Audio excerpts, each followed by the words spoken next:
Hello everyone, welcome to eco simplified. आज हम start करेंगे chapter second Indian economic development का, जो है 5 year plans in India, goals and achievement. इससे पहले हमने चैप्टर 1 कंप्लीट किया था। ठीक है, आज से हम स्टार्ट करेंगे चैप्टर नंबर 2। तो बिना देर के हुए स्टार्ट करते हैं अपना ये चैप्टर। अब हम बात करते हैं जब 5 year plans in India, goals और अचीवमेंट की, तो सबसे पहली चीज़ हम देखते हैं कि प्लान्स क्या होते हैं। ओके, सबसे पहली चीज़ प्लान्स क्या होते हैं, what do we understand by plans. तो प्लान क्या है? A plan spells out how the resources of a nation should be put to use. यानी एक प्लान हमें क्या बताता है कि किसी भी कंट्री के पास जो अवेलेबल रिसोर्सेज हैं, उन रिसोर्सेज को हम किस तरीके से यूज़ कर सकते हैं ताकि हमें उससे मैक्सिमम आउटपुट मिल सके। ओके, ये क्या होता है? प्लान होता है। अगर कंट्री के पर्सपेक्टिव से देखा जाए, अगर सिंपल एग्जांपल लेके चले प्लान क्या होता है या प्लानिंग क्या होती है, तो आप अभी मान लो क्लास 12th में हो। ठीक है, क्लास 12th में आपका अभी मेन एम क्या होगा कि बोर्ड के एग्ज़ाम्स में, जो आने वाले 2021 के एग्ज़ाम्स हैं, उसमें आपको अच्छे मार्क्स स्कोर करने हैं।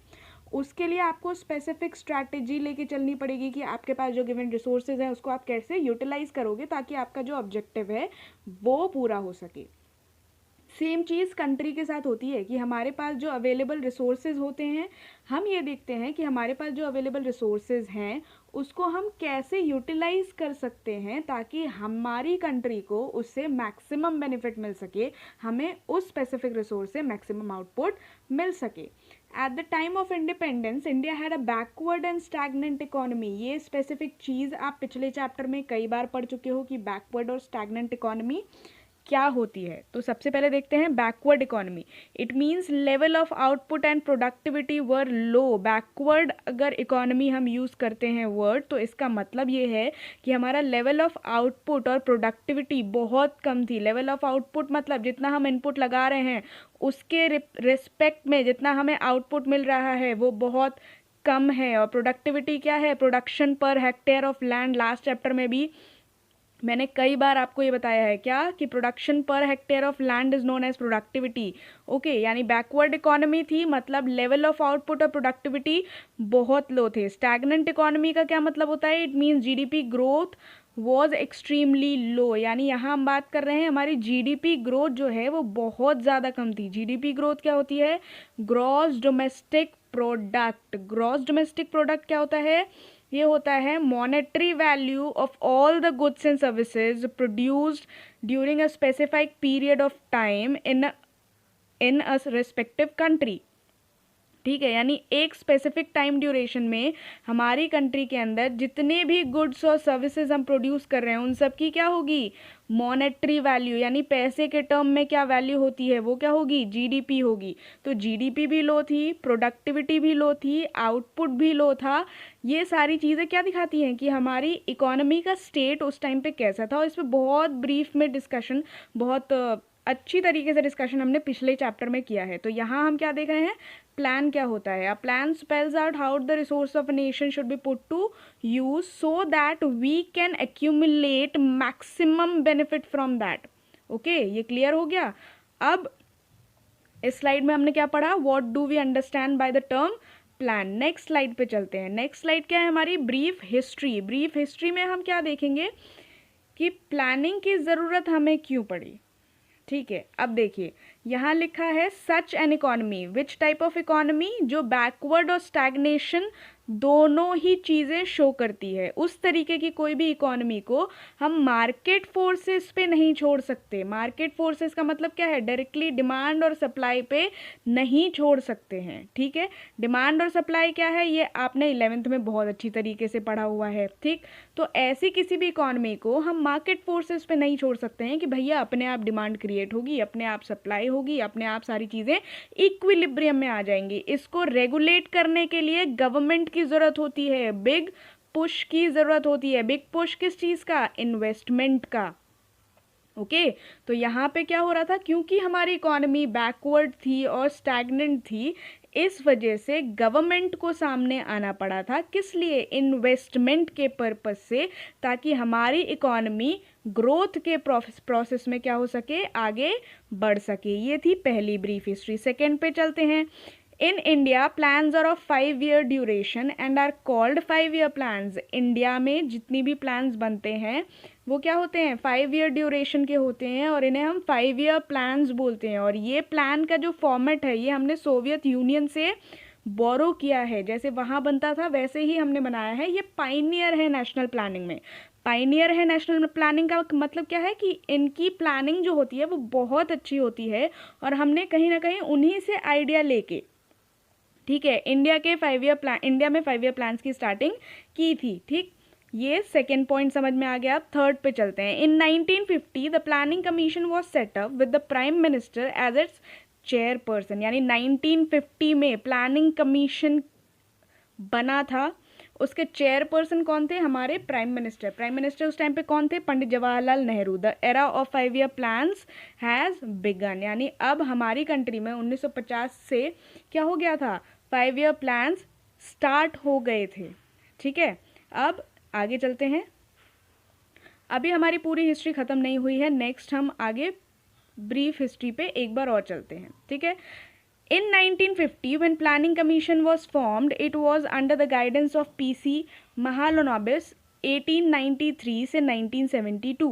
ठीक है, अब यहाँ देखते हैं कि प्लानिंग कमीशन बना, चेयरपर्सन कौन था, प्राइम मिनिस्टर। प्राइम मिनिस्टर कौन थे, पंडित जवाहरलाल नेहरू। और 1950 में जब प्लानिंग कमीशन बना था तो गाइडेंस में किसकी था, प्रोफेसर प्रशांत चंद्र की गाइडेंस में था, जिनका ड्यूरेशन क्या है, मतलब वो 1893 में बॉर्न हुए थे और 1972 में उनका निधन हुआ था। ओके, अब आगे देखते हैं। नोट एक ज़रूरी चीज़, 1950 में प्लानिंग कमीशन बना था लेकिन 2015 में प्लानिंग कमीशन को अबॉलिश कर दिया गया था।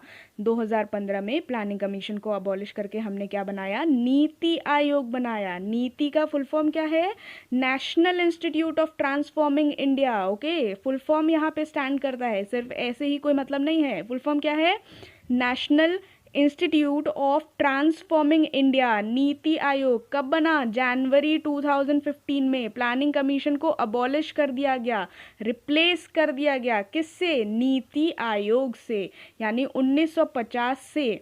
ठीक है, 2014 तक आपका प्लानिंग कमीशन काम कर रहा था, लेकिन जनवरी 2015 ऑनवर्ड्स, यानी अभी क्या चल रहा है 2020, जनवरी 2015 ऑनवर्ड्स काम कौन करने लगा, नीति आयोग काम करने लगा। ओके, तो कंफ्यूज होने की जरूरत नहीं है, करंट अफेयर का टॉपिक है। फाइन, नेक्स्ट क्या है, NITI Aayog makes policy to accelerate economic growth. अब नीति आयोग का काम क्या है, प्लानिंग कमीशन ऑलरेडी हमारे पास था, हमें नीति आयोग बनाने की जरूरत क्यों पड़ी। नीति आयोग ऐसी पॉलिसीज को बनाता है जो एक्सिलरेट करती हैं। एक्सिलरेट का मतलब क्या होता है, बढ़ाना, बढ़ाती हैं किसको, इकोनॉमिक ग्रोथ को। यहाँ पे जो टर्म है इकोनॉमिक ग्रोथ, इसको हम दो पार्ट में डिवाइड कर सकते हैं। ठीक है, पहला है सोशल और दूसरा है इकोनॉमिक। ओके, सोशल में आपका हॉस्पिटल्स वगैरह आ जाएंगे, इकोनॉमिक में इंफ्रास्ट्रक्चर वगैरह आ जाएगा।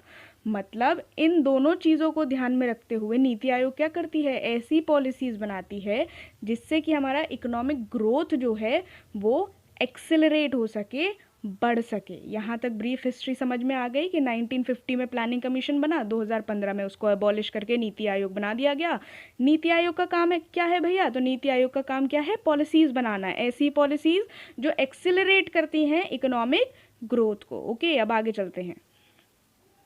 ठीक है, अब यहाँ पे कुछ लोग मुझसे पूछेंगे कि मैम बेसिक डिफरेंस क्या है नीति आयोग और प्लानिंग कमीशन के बीच में। प्लानिंग कमीशन हमारा था 1950 से अच्छा खासा काम कर रहा था, हमें नीति आयोग की ज़रूरत क्यों पड़ी।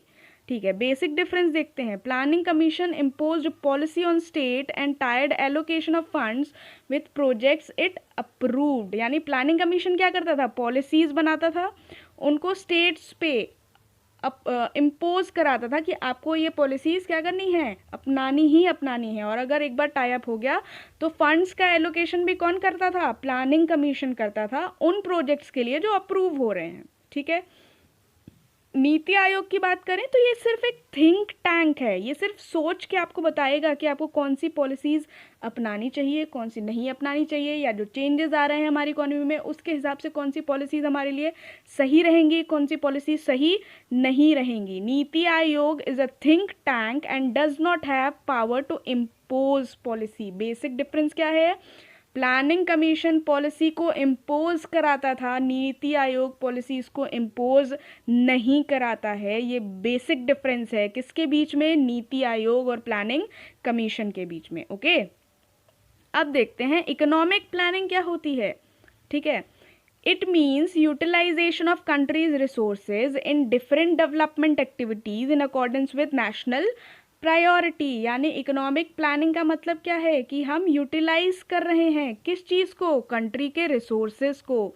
किस लिए? डिफरेंट डेवलपमेंट एक्टिविटीज़ में, नेशनल प्रायोरिटी के फॉर्म में। ओके, यानी हमारे कंट्री में जो गिवन रिसोर्सेज हैं उनको हम अलग अलग डेवलपमेंट एक्टिविटीज़ में इस तरीके से यूटिलाइज करेंगे कि कंट्री की जो नेशनल प्रायोरिटी है वो पूरी हो सके। अब ऐसा ना हो कि किसी चीज़ में हम इन्वेस्ट करते जा रहे हैं और वहाँ पे नेशनल प्रायोरिटी की कोई चीज़ ही नहीं है, तो वहाँ क्या होगा? हमारे रिसोर्सेज जो हैं वो ऑप्टिमम यूटिलाइज नहीं हो पाएंगे। ठीक है, जो सेम डेफिनेशन आपने प्लान की पहले देखी थी उसी से मिलता जुलता क्या है? इकोनॉमिक प्लानिंग है कि हमारी कंट्री की जो गिवन रिसोर्सेज हैं उनको हमें क्या करना है? डिफरेंट डेवलपमेंट एक्टिविटीज़ में in accordance with national priority utilise करना है ताकि हमें मैक्सिमम आउटपुट मिल सके।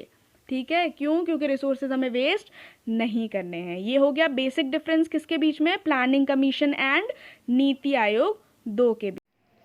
ओके स्टूडेंट्स, अब हम ये जो टॉपिक है वो कवर करेंगे जो कि है आपका टाइप्स ऑफ प्लानिंग। ठीक है, टाइप्स ऑफ प्लानिंग अगर देखा जाए तो अभी तक जो आपने पढ़ा कि प्लान क्या होते हैं, इकोनॉमिक प्लानिंग क्या होती है, बाकी सारी चीज़ें, इसमें हम देखेंगे टाइप्स ऑफ प्लानिंग क्या होती है। ठीक है, यानी प्लानिंग कौन से दो बेसिक अगर देखें तो प्लानिंग आपकी ब्रॉडली दो पार्ट में डिवाइडेड होती है। ओके, दो पार्ट में कौन सी डिवाइडेड होती है? पहला है डायरेक्टिव प्लानिंग, दूसरा है कॉम्प्रिहेंसिव प्लानिंग। अब देखते हैं कि डायरेक्टिव प्लानिंग क्या है। तो डायरेक्टिव प्लानिंग ऐसी प्लानिंग है जहाँ पे सिर्फ डायरेक्ट किया जाता है।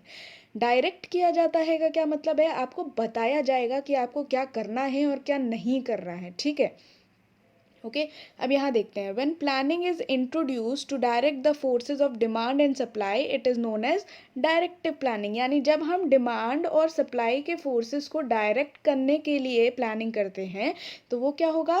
डायरेक्टिव प्लानिंग होगा। It is done so that the system remains in equilibrium. और ये क्यों किया जाता है? ताकि हमारा जो सिस्टम है, सिस्टम मतलब क्या है?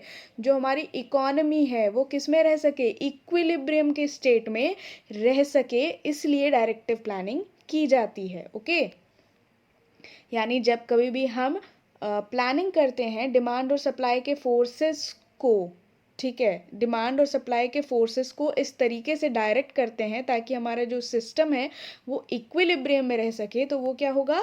डायरेक्टिव प्लानिंग होगा। डायरेक्टिव प्लानिंग हमारी कहाँ देखी जाती है? कैपिटलिस्ट इकोनॉमीज में देखी जाती है। इकोनॉमी हमारी तीन पार्ट में डिवाइड होती है, कैपिटलिस्ट, सोशलिस्ट और मिक्स्ड इकोनॉमी। ओके, तो यहाँ पे हम क्या देख रहे हैं कि डायरेक्टिव प्लानिंग किस में होती है? कैपिटलिस्ट इकोनॉमी में होती है। अब आगे फर्दर हम इकोनॉमीज़ के तीनों टाइप को डिस्कस करेंगे तो वहाँ हम ये देखेंगे कि कैपिटलिस्ट इकोनॉमी होती क्या है बेसिकली। ठीक है, या कौन सी कंट्रीज़ में हम कैपिटलिस्ट इकोनॉमीज़ को फॉलो करते हैं। ठीक है, यहाँ पे क्या दिखा रहा है? No direct participation of state in the process of growth. यानी कि स्टेट का कोई डायरेक्ट पार्टिसिपेशन नहीं होता है इन the process of growth. State यहाँ पे क्या है? स्टेट का मतलब है गवर्नमेंट। ओके, यहाँ पे स्टेट का क्या मतलब है? गवर्नमेंट से मतलब है कि गवर्नमेंट का कोई भी डायरेक्ट पार्टिसिपेशन नहीं होगा किसमें? प्रोसेस ऑफ ग्रोथ में। वो सिर्फ क्या करेगी? प्राइवेट सेक्टर को डूज एंड डोंट्स बताएगी कि आपको क्या करना चाहिए और आपको क्या नहीं करना चाहिए, ताकि हमारी जो नेशनल इंटरेस्ट है वो सफ़र ना हो। नेशनल इंटरेस्ट किसी भी कंट्री का अगर बेसिक टर्म में देखें तो क्या होता है कि हमारी नेशनल इनकम जो है वो इंक्रीज करे, जीडीपी इंक्रीज करे। ठीक है, बेसिक फैसिलिटी हमारी कंट्री के लोगों के पास अवेलेबल हो, ये क्या है? नेशनल इंटरेस्ट होता है। और यहाँ पे स्टेट यानी पब्लिक सेक्टर का काम क्या है, सिर्फ ये देखना कि वो प्राइवेट सेक्टर को ये बताएगी कि आपको क्या करना चाहिए और क्या नहीं करना चाहिए। तो जब इस तरीके की प्लानिंग की जाती है तो ये क्या होता है, डायरेक्टिव प्लानिंग होती है। ओके, नेक्स्ट क्या है, कॉम्प्रिहेंसिव प्लानिंग। अब यहाँ देखते हैं कॉम्प्रिहेंसिव प्लानिंग क्या होती है, ऑपोजिट होती है डायरेक्टिव प्लानिंग के।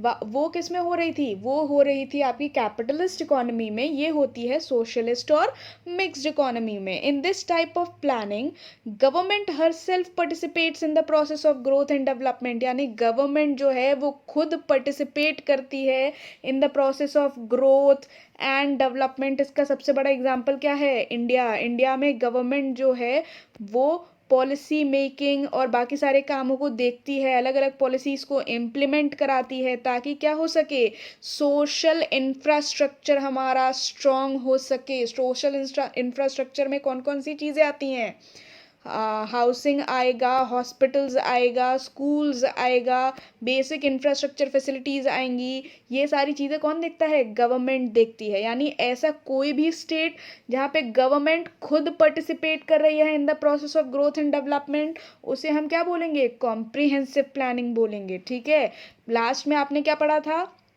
कि जो डायरेक्टिव प्लानिंग है वो सोशलिस्ट इकोनॉमी में होती है, तो कॉम्प्रिहेंसिव प्लानिंग किस में हो रही है, सॉरी लास्ट आपने क्या देखा था कि जो डायरेक्टिव प्लानिंग है वो कैपिटलिस्ट इकोनॉमी में हो रही है और जो कॉम्प्रिहेंसिव प्लानिंग है वो किस में हो रही है, सोशलिस्ट एंड मिक्स्ड इकोनॉमी में हो रही है। ठीक है, ऐसी कॉम्प्रिहेंसिव प्लानिंग में क्या होता है, both private and public sector coexist as an agent of growth. यहाँ पे क्या देखा जाता है कि सिर्फ प्राइवेट सेक्टर या सिर्फ पब्लिक सेक्टर अकेले काम नहीं कर पाएगा, तो दोनों एक साथ काम करते हैं, किस लिए, इन the process of growth and development of the country. ठीक है, कि जो हमारे रिसोर्सेज हम यूज़ कर रहे हैं वो सारे रिसोर्सेज को हमें ऑप्टिमम यूटिलाइज करना है ताकि हमारी जो नेशनल प्रायोरिटीज़ हैं वो फुलफिल हो सकें। ओके, नेक्स्ट आपका क्या दिया हुआ है, individual gains are maximised and social gains are directed through participation of state. ठीक है, इंडिविजुअल गेन्स आर मैक्सिमाइज्ड का क्या मतलब है, ठीक है, मैं एक बिजनेसमैन हूँ, सपोज मैं एक बिजनेसमैन हूँ, ठीक है, मैं अगर अपना बिजनेस कर रही हूँ, मेरा मोटिव क्या होगा, प्रॉफिट अर्न करना मोटिव होगा मेरा। अगर मैं प्रॉफिट अर्न नहीं करूँगी मेरा बिजनेस सर्वाइव नहीं कर पाएगा। ठीक है, 3 स्टेजेस होते हैं जो आप बिजनेस स्टडीज में पढ़ोगे, सर्वाइवल, प्रॉफिट और देन ग्रोथ। ये 3 स्टेजेस होते हैं किसी भी बिजनेस को आगे बढ़ाने में। तो कोई भी इंडिविजुअल जो बिजनेस कर रहा है उसका मोटिव क्या है, गेन्स को मैक्सिमाइज करना यानी प्रॉफिट को मैक्सिमाइज करना। सिंपल सी बात है, अगर मैं बिजनेस कर रही हूँ मुझे प्रॉफिट नहीं होगा, मैं अपने खर्चों को, कॉस्ट को, जो मेरी कॉस्ट लग रही है उसको एटलीस्ट रिवेन्यू जनरेट नहीं होगा, तो मेरा बिजनेस करने का कोई फ़ायदा नहीं है। दूसरी चीज़, जब इंडिविजुअल गेन्स मैक्सिमाइज हो रहे हैं साथ ही साथ हमें सोशल गेन्स को भी डायरेक्ट करना है। सोशल गेन्स कौन देखेगा, through the participation of state. State यहाँ पे क्या है, गवर्नमेंट आ रही है। Okay, through the participation of state, यानी गवर्नमेंट, अगर इंडिविजुअल अपना प्रॉफिट देख रहा है तो गवर्नमेंट क्या देखेगी कि जो हमारी इकोनॉमी है उसमें स्कूल्स हों, हॉस्पिटल्स हों, ये सारी चीज़ें अवेलेबल हो, बेसिक फैसिलिटी अवेलेबल हो ताकि किसी को कोई प्रॉब्लम ना आए। तो ये क्या था, कॉम्प्रिहेंसिव प्लानिंग। और इससे पहले क्या पढ़ा था, directive planning. There are two broad concept in which planning is divided, comprehensive planning and directive planning. ठीक है, यहाँ से आपको समझ में आ गई ये चीज़। अब देखते हैं एस्पेक्ट्स ऑफ कॉम्प्रिहेंसिव प्लानिंग क्या है। ठीक है, एस्पेक्ट्स ऑफ कॉम्प्रिहेंसिव प्लानिंग का क्या मतलब है कि हम ब्रॉडली देखें तो कॉम्प्रिहेंसिव प्लानिंग जो है हमारी, कौन से 2 क्राइटेरियाज में हम उसको बांट सकते हैं। ठीक है, पहला होता है इकोनॉमिक प्लानिंग, दूसरा है सोशल प्लानिंग, जो अभी मैंने आपको बताया। ठीक है, कि क्या होता है, प्राइवेट सेक्टर और पब्लिक सेक्टर दोनों को एग्जिस्ट करते हैं। क्या करते हैं, को एग्जिस्ट करते हैं। तो यहाँ क्या हो रहा है, जब प्राइवेट और पब्लिक दोनों को एग्जिस्ट कर रहे हैं तो दोनों का ही काम है किस चीज़ को, ग्रोथ एंड डेवलपमेंट को बढ़ाना। तो यहाँ पे काम बटे हुए हैं। ठीक है, कि पब्लिक सेक्टर ये काम देखेगा और प्राइवेट सेक्टर दूसरा काम देखेगा। तो ये पहली चीज़ क्या देख रहे हैं, इकोनॉमिक प्लानिंग, जो आप पहले भी पढ़ चुके हो। It means utilisation of countries resources in different development activities in accordance with national priority. ठीक है, कि हमारी कंट्री की जो गिवन रिसोर्सेज हैं उनको हमको अलग अलग डेवलपमेंट एक्टिविटीज़ में यूज़ करना है with accordance to national priority, ऐसी डेवलपमेंट एक्टिविटीज़ जो हमारी नेशनल प्रायोरिटीज़ हैं उनमें, ठीक है। अब इसमें आता क्या क्या है, एग्रीकल्चर, इंडस्ट्री और ट्रांसपोर्ट। आपको फर्स्ट चैप्टर में मैंने ऑलरेडी बताया कि हमारा 72% of the population at the time of independence was engaged in agriculture only. तो एग्रीकल्चर को हम बढ़ावा दे रहे थे, सेल्फ सफिशिएंसी की तरफ जा रहे थे। तो वो चीज़ क्या दिखाती है कि एग्रीकल्चर पे हम इन्वेस्ट कर रहे हैं। दूसरी चीज़ क्या है, इंडस्ट्रियल बेस इंडिया का बहुत वीक था। टोटल सिर्फ 10% लोग थे जो इंडस्ट्रीज़ में इन्वॉल्व थे, इंडस्ट्रीज से अपनी एम्प्लॉयमेंट जनरेट कर पा रहे थे। और ट्रांसपोर्टेशन फैसिलिटी, क्या पढ़ा था आपने कि ब्रिटिशर्स ने जितनी भी ट्रांसपोर्टेशन फैसिलिटीज़ डेवलप की थी इंडिया में, वो सारी सिर्फ एक लिमिटेड एरिया तक की थी, जहाँ पे उन्हें फ़ायदा हो रहा था वहीं तक की गई थी, उससे आगे नहीं की गई थी। तो ये क्या है, इकोनॉमिक प्लानिंग की, यानी जब हमारी कंट्री की जो गिवन रिसोर्सेज हैं उन्हें हम डिफरेंट डेवलपमेंट एक्टिविटीज़ में यूज़ करते हैं इन अकॉर्डेंस विद नेशनल प्रायोरिटी। इसमें एरियाज़ क्या क्या हो सकते हैं, एग्रीकल्चर, इंडस्ट्री, ट्रांसपोर्ट एटसेट्रा। अब इसके बाद क्या आएगा आपका, सोशल प्लानिंग। तो सोशल प्लानिंग क्या होती है भैया, अब social planning is the process by which we try to solve community problem और improve condition in the community by devising and implementing policies intended to have certain result। ठीक है, यानी एक स्पेसिफिक कम्युनिटी में कोई प्रॉब्लम है, ठीक है, उस स्पेसिफिक प्रॉब्लम को जब हम सॉर्ट आउट करते हैं, यहाँ कम्युनिटी मतलब हम अपनी पॉपुलेशन को बांट नहीं रहे हैं, हम ओवरऑल पॉपुलेशन की बात कर रहे हैं। वहाँ पे प्रॉब्लम है, हमारी इकोनॉमी में थोड़ी बहुत प्रॉब्लम है, लोगों को एजुकेशन नहीं मिल रहा है, हेल्थ की इंफ्रास्ट्रक्चर फैसिलिटी नहीं मिल रही है, हाउसिंग नहीं मिल रही है। तो ये क्या है, बेसिक चीज़ें हैं जो हर एक पर्सन के पास होनी ही चाहिए, ठीक है। तो ये सारी चीज़ें हर पर्सन के पास पहुँचे, इसकी जिम्मेदारी किस में आती है, सोशल प्लानिंग में आती है, जो कि किसका हिस्सा है, कॉम्प्रिहेंसिव प्लानिंग का हिस्सा है, जो कि करता कौन है, प्राइवेट और पब्लिक सेक्टर को एग्जिस्ट होके करते हैं, ठीक है। इसमें कौन कौन सी चीज़ें आती हैं, एजुकेशन, हेल्थ एंड हाउसिंग। तो यहाँ से आपको समझ में क्या आ गया कि सोशल प्लानिंग और इकोनॉमिक प्लानिंग क्या होती हैं। ये दो एस्पेक्ट होते हैं कॉम्प्रिहेंसिव प्लानिंग का। इसके बाद आता है आपका टाइप ऑफ इकोनॉमीज, जो आपने पढ़ा, capitalist, socialist and mixed economy. Economies generally recognise 3 distinct types of economic system, ठीक है, capitalist economy, socialist economy and mixed economy. अब सबसे पहले देखते हैं कैपिटलिस्ट इकोनॉमी क्या होती है, ठीक है। इसमें देखा जाए, फर्स्ट पॉइंट क्या लिखा हुआ है, private ownership of means of production used for profit maximisation. यानी अगर कैपिटलिस्ट इकोनॉमी है, कैपिटलिस्ट का मतलब क्या होता है, पूंजीवादी इकोनॉमी, ठीक है, जहाँ पे लोग पैसा इन्वेस्ट करने में, इंडस्ट्रीज लगाने में ज़्यादा बिलीव करते हैं, ठीक है, और इनका मेन मोटिव क्या होता है प्रोडक्शन का, प्रॉफिट मैक्सिमाइजेशन मेन मोटिव होता है, ठीक है। यहाँ गवर्नमेंट क्या कर रही है, government maintains law and order and defence of the country. Government का रोल कहाँ तक है, सिर्फ वो लॉ एंड ऑर्डर देखेगी और डिफेंस देखेगी कंट्री का, बाकी गुड्स और सर्विसेज को प्रोड्यूस करने में, ठीक है, गवर्नमेंट का कोई भी रोल नहीं होता है। एक तरीके से जो आपने पीछे पढ़ा कि ये सिर्फ डूज एंड डोंट्स बताती है कि प्राइवेट सेक्टर को क्या करना चाहिए, क्या नहीं करना चाहिए, सिर्फ इतना करती है, यानी डिमांड और सप्लाई के फोर्सेस को डायरेक्ट करती है, ताकि हमारे जो स्टेट है वो इक्विलिब्रियम में रह सके, राइट।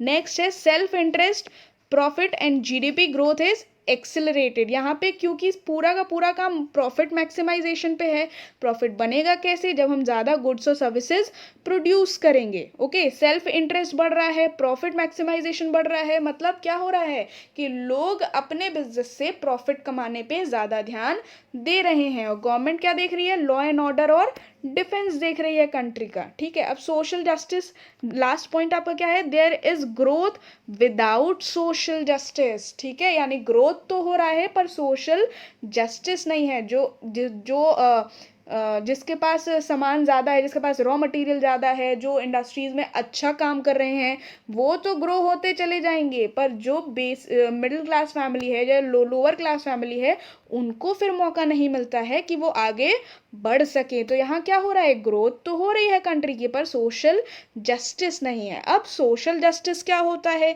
सोशल जस्टिस है आपका equitable distribution of income and wealth. ठीक है, अब इक्विटेबल डिस्ट्रीब्यूशन ये जो है वो लॉन्ग टर्म गोल है प्लानिंग का, जो कि आप आगे देखोगे कि इक्विटेबल डिस्ट्रीब्यूशन क्या होता है। तो इतनी चीज़ आपको यहाँ पे समझ में आ गई कि कैपिटलिस्ट इकोनॉमी क्या होती है, समझ में आ गई ना। अब आगे चलते हैं, सोशलिस्ट इकोनॉमी क्या होती है। ठीक है, सोशलिस्ट इकोनॉमी भैया क्या है? Social ownership of means of production होता है यहाँ पे। ठीक है, वहाँ क्या हो रहा था? Private ownership of means of production. यहाँ क्या हो रहा है? Social ownership of mean of production. फिर क्या हो रहा है? Economic decision are taken by some central authority for maximising social welfare. एक सेंट्रल अथॉरिटी होती है, कह सकते हैं गवर्नमेंट होती है, ठीक है, जो क्या करती है? सारे इकोनॉमिक डिसीजंस लेती है। इकोनॉमिक डिसीजन किस क्या क्या आ गया? इंफ्रास्ट्रक्चर वगैरह आ गया हमारा, जो सारे क्या करती है? इकोनॉमिक डिसीजन लेती है, ताकि हमारा क्या हो सके? सोशल वेलफेयर बढ़ सके। यानी जो गैप आप पीछे पड़ रहे थे कैपिटलिस्ट इकोनॉमी में, कि अमीर अमीर होता जाएगा, गरीब गरीब होता जाएगा, वो वाला गैप कहीं ना कहीं हम क्या कर सकें? कम कर सकें। थर्ड पॉइंट क्या है? It achieves equality in the distribution of income. यानी ये क्या चाहती है? इक्वालिटी चाहती है डिस्ट्रीब्यूशन ऑफ इनकम में। ठीक है, डिस्ट्रीब्यूशन ऑफ इनकम में इक्वालिटी क्या है या इक्विटेबल डिस्ट्रीब्यूशन क्या है, ये हम आगे देखेंगे। Social justice was enhanced. Social justice क्या होता है? इन्हेंस होता है। GDP growth remains slow. ठीक है, अब जीडीपी ग्रोथ स्लो क्यों होती है यहाँ पे जब सोशल जस्टिस होता है? बिकॉज क्योंकि प्रोडक्शन जो हो रहा है यहाँ पे वो प्रॉफिट मैक्सिमाइजेशन पे नहीं हो रहा है। उसका मेन मोटिव प्रॉफिट मैक्सिमाइजेशन नहीं है, जबकि मेन मोटिव है क्या? इक्विटी एंड जस्टिस, की सबको इक्वल ट्रीट किया जाए, सबको समान अधिकार दिए जाएं, कोई भी प्रॉफिट मैक्सिमाइजेशन पे काम नहीं करेगा, इसलिए जीडीपी ग्रोथ नहीं होती है। जबकि पीछे यानी कैपिटलिस्ट इकोनॉमी में क्या दिखा था? कि प्रॉफिट मैक्सिमाइजेशन पे की तरफ ध्यान दिया जाता है, इस वजह से जीडीपी ग्रोथ हमारी क्या होती है? बढ़ती है, लेकिन विदाउट सोशल जस्टिस। ठीक है, सोशलिस्ट इकोनॉमी जो है कौन कौन सी कंट्रीज में फॉलो की जाती है? चाइना, रशिया, नॉर्थ कोरिया, ऐसी कंट्रीज जो हैं वो सोशलिस्ट इकोनॉमी को फॉलो करती हैं। नेक्स्ट आता है आपका मिक्स्ड इकोनॉमी, जिसका एग्जाम्पल क्या है? हमारा इंडिया। एग्जाम्पल किसका है? मिक्स्ड इकोनॉमी का। Owned by private as well as public ownership of means of production. यहाँ पे प्राइवेट ओनरशिप भी है और पब्लिक ओनरशिप भी है, मतलब सिंगल प्लेयर भी हैं और गवर्नमेंट भी साथ में काम कर रही है। Principle of profit maximisation with check and balance of social justice. यानी जो लोग इंडस्ट्रियलिस्ट हैं, ठीक है, जो काम कर रहे हैं इंडस्ट्रीज में, जो गुड्स और सर्विसेज को प्रोड्यूस कर रहे हैं, वो प्रॉफिट मैक्सिमाइजेशन की तरफ काम करेंगे, पर ये जो गवर्नमेंट बैठी है ना, ये चेक करेगी कि इनका प्रॉफिट मैक्सिमाइजेशन सोशल जस्टिस के बैलेंस को मेंटेन कर रहा है या नहीं कर रहा है। ठीक है, थर्ड पॉइंट क्या है? The government sector is if often inflected with corruption leading to low level of efficiency या productivity। यानी ये जो हमारा गवर्नमेंट सेक्टर है जो चेक करता है, इसमें करप्शन के चांसेस ज़्यादा होते हैं, और जब करप्शन बढ़ेगा तो क्या होगा? इफ़िशियंसी हमारी कहीं ना कहीं कम हो जाएगी, प्रोडक्टिविटी कम हो जाएगी, फिर जीडीपी हमारी कहाँ जाने लगेगी? नीचे जाने लगेगी। ठीक है, और इसका एग्जाम्पल क्या है? India is the example of mixed economy. तो यहाँ आपने क्या देखा? यहाँ आपने देखा capitalist economy, socialist economy and mixed economy, ये तीन क्या हैं? टाइप्स ऑफ इकोनॉमीज आते हैं। अब देखते हैं goals of planning in India, यानी इंडिया में जो हम प्लानिंग करते हैं, ठीक है, उसके गोल्स क्या होते हैं। तो there are two types of goals of planning in India, long period goal, short period goal. दो तरीके के गोल होते हैं, पहला क्या है? लॉन्ग पीरियड गोल, दूसरा क्या है? शॉर्ट पीरियड गोल। अब ये लॉन्ग पीरियड गोल और शॉर्ट पीरियड गोल क्या होते हैं? तो देखिए, लॉन्ग पीरियड गोल जो हैं ये कॉमन होते हैं सारे 5 ईयर प्लान्स के लिए, मतलब ये सारे एम्स हमारे रहेंगे ही रहेंगे हर 5 ईयर प्लान में। इनके अलावा एक्स्ट्रा एम्स हम लेके चल सकते हैं, पर इनको हमें ध्यान में रखना होता है। And are also known as objective of planning. और इसे हम और अलग तरीके से देखें लॉन्ग पीरियड गोल को, तो हम क्या बोल सकते हैं, ऑब्जेक्टिव ऑफ प्लानिंग। तो लॉन्ग पीरियड गोल में हमने क्या देखा कि ये कॉमन होते हैं 5 ईयर प्लान में, मतलब ये तो होंगे ही होंगे। इनके अलावा अगर कोई और ऑब्जेक्टिव है हमारा तो हम उसे रख सकते हैं, और साथ में हम इसे क्या बोलते हैं, ऑब्जेक्टिव ऑफ प्लानिंग बोलते हैं। ठीक है। ऑन द अदर हैंड अगर हम शॉर्ट पीरियड गोल की बात करें तो ये प्लान स्पेसिफिक होते हैं। These are plan specific and are also known as objective of plan. ठीक है। यानी हर प्लान में हमारा शॉर्ट पीरियड गोल जो है वो चेंज होता जाएगा as per national priority. Okay. और यहाँ पे क्या हो रहा है, हमारा गोल चेंज नहीं हो रहा है। इसे हम ऑब्जेक्टिव ऑफ प्लानिंग बोलते हैं, इसे ऑब्जेक्टिव ऑफ प्लान बोलते हैं। ये बेसिक डिफरेंस है। अगर आपसे डायरेक्ट क्वेश्चन पूछता है कि लॉन्ग पीरियड और शॉर्ट पीरियड गोल बताइए तो फिर आप कंफ्यूज नहीं होंगे, पर आपको अगर पूछता है ऑब्जेक्टिव ऑफ प्लानिंग और ऑब्जेक्टिव ऑफ प्लान बताइए तो आप कंफ्यूज हो सकते हैं। तो यहाँ पे कंफ्यूज होने वाली कोई बात नहीं है। जब ऑब्जेक्टिव ऑफ प्लानिंग है, मतलब थ्रू आउट द प्रोसेस हम बात कर रहे हैं, तो यहाँ पे क्या आएगा, लॉन्ग पीरियड गोल आएगा। और जब ऑब्जेक्टिव ऑफ प्लान की बात कर रहे हैं, मतलब किसी एक स्पेसिफिक ड्यूरेशन की बात कर रहे हैं, तो वो क्या आएगा, short period goal of plan आएगा। ठीक है। अब चलते हैं हम इसके आगे, देखेंगे लॉन्ग पीरियड गोल्स हैं क्या प्लानिंग के इंडिया में। ठीक है। सबसे पहला गोल जो है लॉन्ग पीरियड का वो है जीडीपी ग्रोथ। पीछे भी हम बहुत देर से पढ़ रहे हैं, जीडीपी ग्रोथ इंक्रीज होती है कैपिटलिस्ट इकोनॉमी में, सोशलिस्ट में कम होती है, और मिक्स्ड इकोनॉमी में करप्शन की वजह से जीडीपी हमारी बढ़ नहीं पाती है। तो जीडीपी है क्या। ठीक है। GDP stands for gross domestic product. Full form देखा जाए इसका तो क्या होता है, ग्रॉस डोमेस्टिक प्रोडक्ट। ठीक है। जीडीपी। अब ये जीडीपी भला क्या है, it is the monetary value of all finished goods and services produced with in a country during a specific period. ठीक है। यानी ये मॉनेटरी वैल्यू है, मॉनेटरी मतलब पैसे के टर्म में वैल्यू है, रुपीस के टर्म में वैल्यू है, of all finished goods and services. जितनी भी गुड्स एंड सर्विसेज हम प्रोड्यूस कर रहे हैं, उन सारे गुड्स और सर्विसेज की मॉनेटरी वैल्यू है, पैसे के टर्म में वैल्यू है। Produced with in a country, कहाँ प्रोड्यूस हो रहा है, एक कंट्री की बाउंड्री के अंदर, ड्यूरिंग अ स्पेसिफिक पीरियड। यानी एक स्पेसिफिक पीरियड में एक कंट्री की बाउंड्री के अंदर जितने भी गुड्स और सर्विसेज प्रोड्यूस हो रहे हैं, उन सब की मॉनेटरी वैल्यू मिला दें तो क्या बन जाएगा, हमारा जीडीपी बन जाएगी, यानी ग्रॉस डोमेस्टिक प्रोडक्ट बन जाएगी। अब देखो जीडीपी ग्रोथ होती है तो उससे क्या होगा, जीडीपी ग्रोथ होगी तो हमारी इकोनॉमिक ग्रोथ होगी। ठीक है। अब इकोनॉमिक ग्रोथ कैसे होगी, इकोनॉमिक ग्रोथ क्या होती है, increase in the flow of goods and services in the economy. Simple सी बात है भैया, जब जीडीपी ग्रोथ से इकोनॉमिक ग्रोथ हो रही है तो इकोनॉमिक ग्रोथ हम कैसे बढ़ाएंगे, गुड्स और सर्विसेज का फ्लो इकोनॉमी में बढ़ा देंगे, तो उससे क्या होगा, इकोनॉमिक ग्रोथ होने लगेगा। सिंपल सी चीज़ है ना यार। आप देखो यहाँ पे जीडीपी ग्रोथ क्या है कि गुड्स और सर्विसेज की वैल्यू ही तो है मॉनेटरी टर्म में।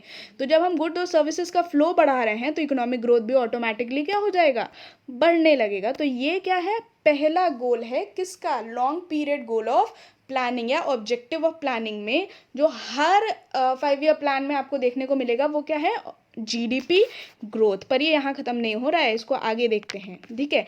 अब जीडीपी ग्रोथ को बढ़ाने के दो तरीके कौन से हैं। ठीक है। पहला है discovery of more and more resources in country. ठीक है। कंट्री में नए नए रिसोर्सेज को ढूंढना, ये क्या है, discovery of more and more resources in the country. जितना हमारा रिसोर्स बेस बढ़ेगा कंट्री का, जितने ज़्यादा से ज़्यादा रिसोर्सेज होंगे हमारे पास, उतना ज़्यादा हम प्रोडक्शन कर पाएंगे। तो ये क्या होती है, नए रिसोर्सेज को ढूंढना। अब भैया देखो, नए रिसोर्सेज नहीं ढूंढ पा रहे हैं हम, तो ऑल्टरनेटिव ढूंढेंगे कि एक स्पेसिफिक रिसोर्स को हम किन किन तरीकों से यूटिलाइज कर सकते हैं।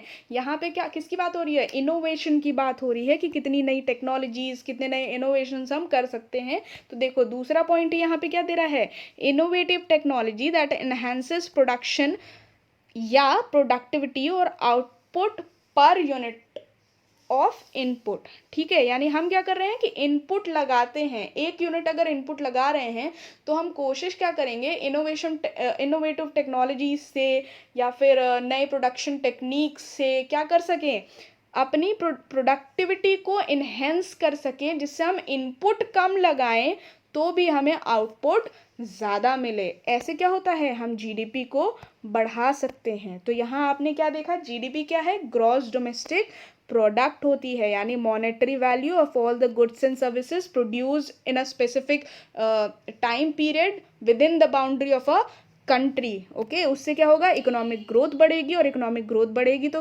इकोनॉमिक ग्रोथ कैसे बढ़ेगी, जब कंट्री में गुड्स और सर्विसेज का फ्लो बढ़ जाएगा। अब गुड्स और सर्विसेज का फ्लो कैसे बढ़ेगा, तो या तो हम इनोवेटिव टेक्नोलॉजीज लाएं या फिर कंट्री का रिसोर्स बेस बढ़ा दें, तब ये दोनों चीज़ें हो सकती हैं। तो पहला पॉइंट हमारा क्या है, जीडीपी ग्रोथ। अब सेकंड पॉइंट पे चलते हैं। सेकंड पॉइंट हमारा दिया है भैया फुल एम्प्लॉयमेंट, यानी यहाँ बात किसकी हो रही है, रोजगार की बात हो रही है, फुल एम्प्लॉयमेंट की बात हो रही है। तो फुल एम्प्लॉयमेंट है क्या, okay, a situation in which the people who are able to work and willing to work। अब ये चीज़ अपने ध्यान में बैठा लीजिए आप लोग, ये जो able to work willing to work है, आगे जो चैप्टर आएगा आपका एम्प्लॉयमेंट अनएम्प्लॉयमेंट का, उसमें ये चीज़ आपको कई बार पढ़ने को मिलेगी। तो कॉन्सेप्ट यहीं से क्लियर करके चलते हैं।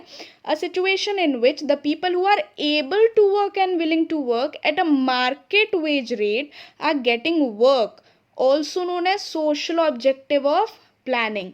ठीक है, देखो भैया, ऐसे लोग जो काम कर सकते हैं, ठीक है, आर एबल टू वर्क यानी काम कर सकते हैं, एंड विलिंग टू वर्क यानी काम करना चाहते हैं, वो काम कर सकते हैं, दूसरा वो काम करना चाहते हैं। ऐसे लोगों को जब स्पेसिफिक मार्केट वेज रेट पे काम मिलता है तो उसे हम क्या बोलते हैं, एम्प्लॉयमेंट बोलते हैं। ठीक है, अब एक चीज़ होती है मैं काम कर सकती हूँ, मैं करना चाहती हूँ और मुझे नहीं मिल रही है, वो क्या होगा, अनएम्प्लॉयमेंट होगा।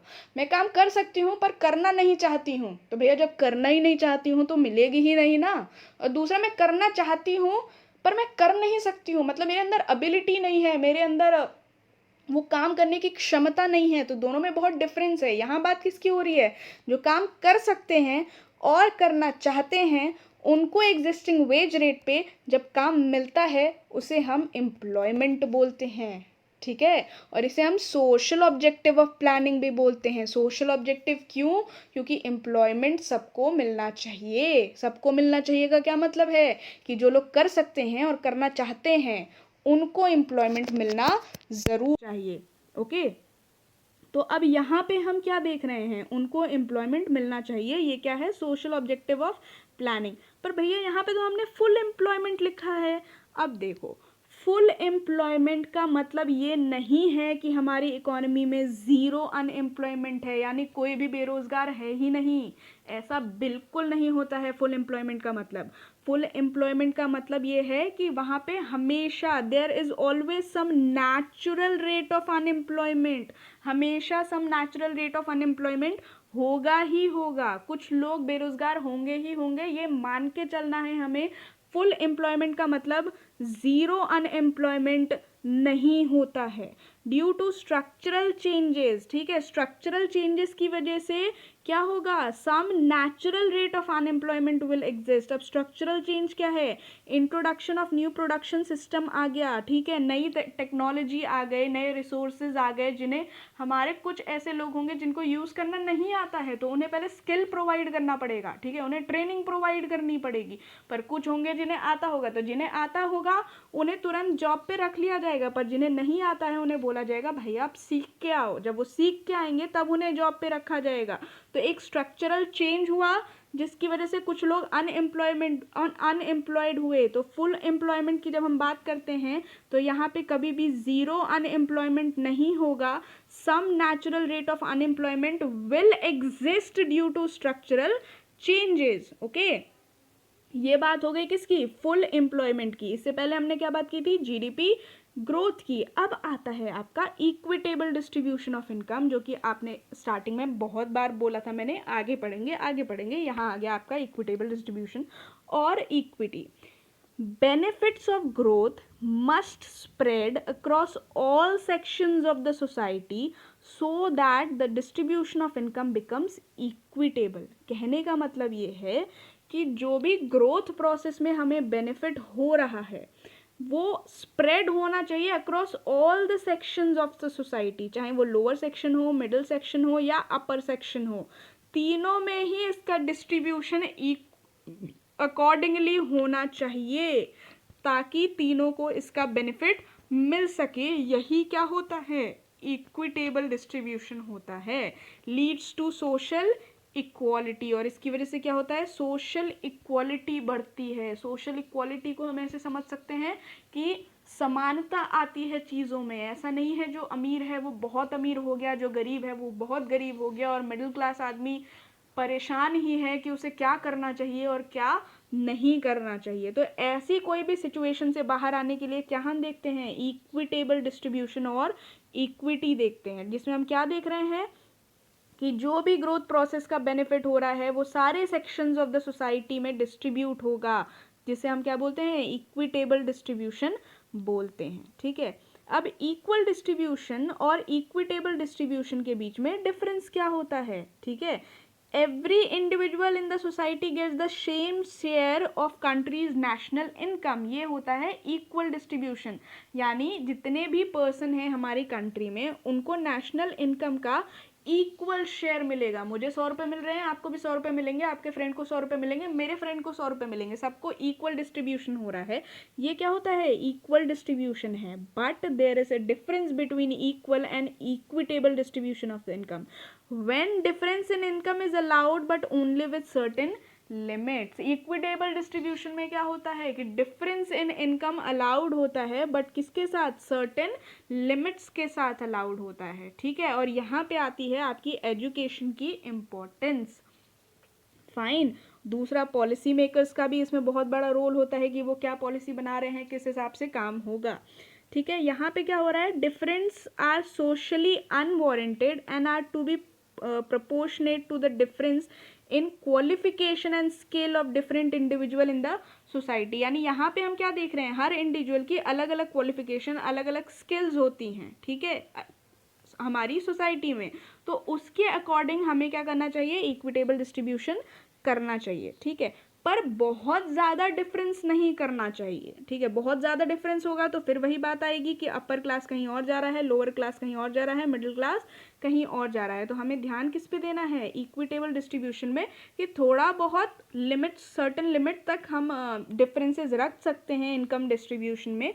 पर बहुत ज़्यादा अगर डिफरेंस रखेंगे किस में, इनकम डिस्ट्रीब्यूशन में, तो ये सोशली अलाउड नहीं हो सकता है. मतलब डिफरेंसेस यहाँ पे आएंगे ही आएंगे. तो ये तीसरा पॉइंट था.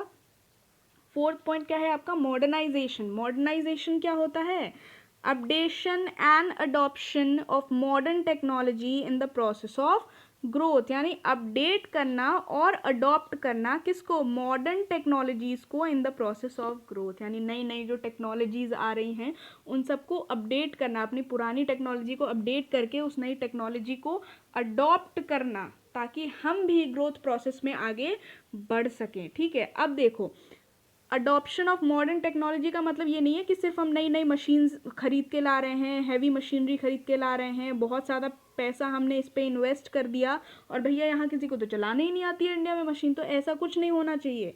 इंडिया में जो ग्रीन रिवोल्यूशन हुआ था, ठीक है, वो भी एग्जाम्पल किसका है, मॉडर्नाइजेशन का है. ग्रीन रिवोल्यूशन में हुआ क्या था, हमने high yielding variety of seeds को प्रमोट किया था. ठीक है, जिससे हमारी प्रोडक्शन और प्रोडक्टिविटी दोनों क्या हो रहे थे, इंक्रीज हो रहे थे. ठीक है, तो ये भी क्या है, मॉडर्नाइजेशन का पार्ट था. ठीक है, जिसमें हमने सीड्स को इंक्लूड किया था. इसमें हमने कोई बहुत इनोवेटिव टेक्नोलॉजी नहीं लाई थी, पर high yielding variety of seeds को हम लेके आए थे. However it does not refer only to the use of new technology but also changes in social outlook such as recognition to women empowerment etcetera. ठीक है, जैसे मैंने अभी बताया कि सिर्फ मशीनरी खरीद के लाना is not modernization, is not called modernization. Even social outlook अगर चेंज हो रहा है तो भी हम मॉडर्नाइजेशन की तरफ आगे बढ़ रहे हैं. जैसे कि इसका एग्जाम्पल है विमेन एम्पावरमेंट. ठीक है, जो आपका मेल डोमिनेंट सोसाइटी में फीमेल्स को अगर मौके मिल रहे हैं तो ये भी पार्ट किसका है, मॉडर्नाइजेशन का है। फाइन। अब लास्ट चीज़ जो आपकी आती है, फिफ्थ पॉइंट, वो है सेल्फ सफिशिएंसी। ये जो टर्म है सेल्फ सफिशिएंसी, ये हमने फर्स्ट चैप्टर में भी काफ़ी देखा है कि एग्रीकल्चर के टर्म में हम सेल्फ सफिशिएंट होना चाह रहे थे।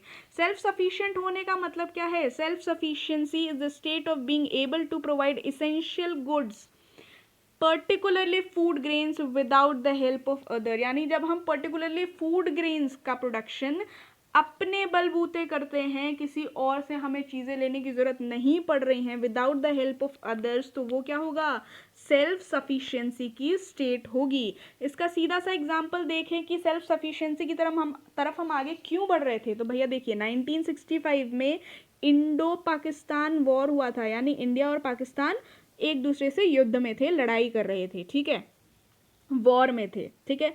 हमारा फूड ग्रेन्स यूएसए से आता था, कुछ एक्सपोर्ट कराते थे हम फूड ग्रेन्स, तो यूएसए वाज थ्रेटनिंग इंडिया कि आप पाकिस्तान के साथ वॉर बंद कर दीजिए, अदरवाइज हम अपना जो फूड ग्रेन्स का आपको देते हैं, ठीक है, आप एक्सपोर्ट कराते हैं हमसे, वो चीज़ हम आपको देनी बंद कर देंगे।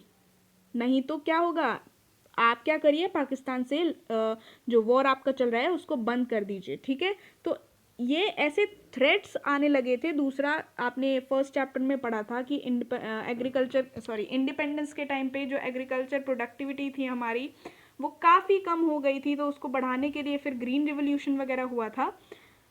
तो हम क्या चाहते हैं कि फूड ग्रेन्स में सेल्फ सफिशिएंट होना चाहते हैं। देखिए इंडिया जैसी कंट्री जिसमें 72% of the population was engaged in agriculture, उस कंट्री में जहां हम स्पाइसेस बाहर भेजते थे, वर्ल्ड फेमस थे इंडिया के स्पाइसेस, ऐसी कंट्री को बाहर के देशों से फूड ग्रेन्स मंगाने पड़ रहे थे। ये क्या है, ये कहीं ना कहीं इंडिया के बैकबोन जो है वो कमज़ोर करने वाली बात है। तो हम किस चीज़ पे ध्यान दे रहे हैं कि पर्टिकुलरली फूड ग्रेन्स के प्रोडक्शन में हम सेल्फ सफिशिएंट हो जाएं, ठीक है। अब बात करें अगर इंडो चाइना वॉर की, तो ये अप्रैल 1965 से, ठीक है, 23 सितंबर 1965 तक चला था, और at the end India won this war against Pakistan, यानी इंडिया जीत गया था अगेंस्ट पाकिस्तान। तो अगर हम देखें कि 5 क्या है, लॉन्ग पीरियड गोल्स, ठीक हैं, प्लानिंग के, ठीक है, यानी ऑब्जेक्टिव ऑफ प्लानिंग है, वो आपके कौन कौन से थे। पहला क्या था, GDP growth, first was your GDP growth, second full employment, third equitable distribution और equity, fourth modernisation, and fifth self sufficiency. Fine.